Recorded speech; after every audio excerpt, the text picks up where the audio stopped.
Dokter nyebutkan lamun stres kudu diubaran. Bener. Kuring mah rek moyan heula. Sampurasun. Wanci hanet moyan teh terapi pikiran alami. Bisa ngobrol jeung babaturan bari moyan.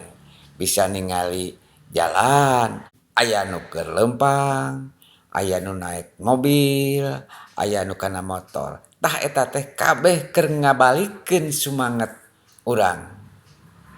Kadang obat teu kudu mahal, cukup moyan jeung babaturan.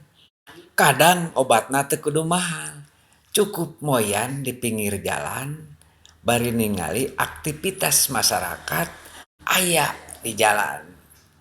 Jeung aktivitas mugi dilancarkeun tina sagala rupina.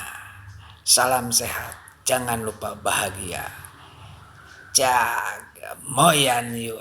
Lemah cai lembur aing ati titri isteri herang anon.